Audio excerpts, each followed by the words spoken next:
À Pointe-Noire, les répercussions de la crise économique échelonnée par la crise sanitaire due au nouveau coronavirus sont perceptibles dans tous les secteurs, à l'instar des fournisseurs de gravier et du sable qui subissent de plein fouet cette double crise et dénoncent également à l'occasion l'hégémonie des expatriés qui font la loi dans ce secteur en lieu et place des Congolais. Fulgence Bikoumou les a rencontrés à leur point de stationnement à la raffinerie. La situation économique et financière du pays, aggravée par la crise sanitaire, ne cesse de faire des victimes. Parmi eux, l'association des fournisseurs de gravier et du sable du quartier Raffinerie, qui, à travers les propos de son président d'honneur, traduit les multiples difficultés auxquelles ils font face en cette période. En ce net moment-là, elle me commeuvrait pas. Parce que, dès que maladie en ce net moment, c'est devenu difficile. Depuis l'arrivée du coronavirus, c'est compliqué avec le licenciement massif. Les acheteurs ne viennent plus parce qu'ils n'ont plus de travail. Ceux qui construisaient ont abandonné leur maison au niveau des fondations. La situation est telle que ceux qui travaillent sont moindres et il y a plus de chômeurs. C'est cela qui est une difficulté ici sur le terrain. Rien ne marche.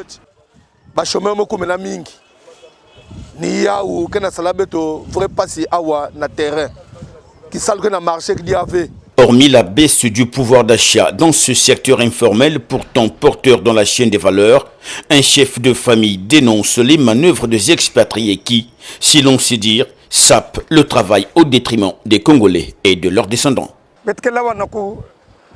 Harmoniser sable, qui ça lui a bien sable n'a gravier. Mais moi j'ai 56 ans d'âge, pas de vie sociale. Nous sommes ici pour harmoniser le gravier et le sable. Avec mes 56 ans d'âge, comment vivrai-je avec femme et enfants si mon travail ne marche pas? J'exhorte donc les autorités du pays de résoudre notre situation. Et ce qui nous fait le plus mal, c'est l'intrusion des Libanais et des Chinois qui nous mettent en difficulté en tant que fils du pays. Ils sont maintenant dans les carrières et nous imposent des tarifs, même les marchés. Ils nous ont tout pris. Il faut que l'État fasse quelque chose. Ils ont investi la ville entière et nous les fils du pays. Comment vivrons-nous? Il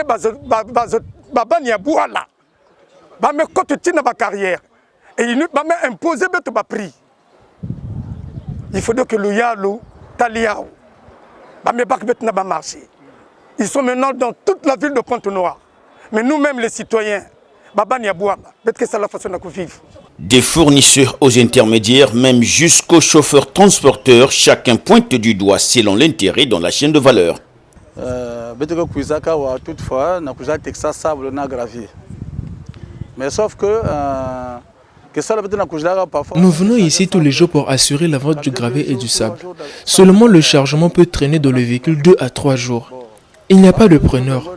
Où aurons-nous la force de continuer le mois payer toutes les taxes relatives à la circulation? Il arrive parfois qu'on ne vende que 5 camions le mois.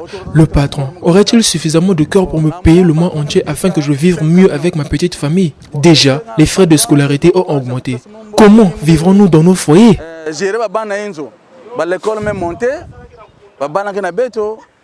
Bon, je vais faire comment pour vivre à la maison? Même au niveau de la restauration, les plaintes demeurent les mêmes. Ce jour ici, il y a un souci, les soucis sur lesquels, si vous pouvez même filmer de l'autre côté, vous allez voir, tous les camions sont garés. Comme c'était des corbières qui attendaient le corps pour les amener à l'enterrement et à la mort. Donc ici, vraiment, l'atmosphère et la température est vraiment très froide. Les choses ne marchent pas. Par exemple, moi, je suis là de l'autre côté, là-bas. Je vends le spaghetti, je vends le cao, le pain. Auparavant, je vendais, je m'en sortais parce que je trouvais un peu, je mangeais, peut-être je mettais aussi dans la caisse. Mais ce jour ici, vous venez le matin, les clients sont là, eux-mêmes déjà ceux qui achètent la nourriture, ils sont là garés avec le voiture parce qu'ils n'ont pas l'argent pour acheter. Et nous-mêmes, les vendeuses, là, nous sommes là en train de vendre aussi, les gens ne veulent pas acheter. Il y a crise économique et financière certes, mais pour ce manager de gros camions de gravier et du sable, le manque des grands travaux publics ou des chantiers de l'État et l'audace des Libanais dans ce secteur resteront à jamais la cause principale de ce désastre. Vous voyez toute cette panoplie de véhicules qui sont garés, il n'y a pas de clients. Dernièrement, nous avions eu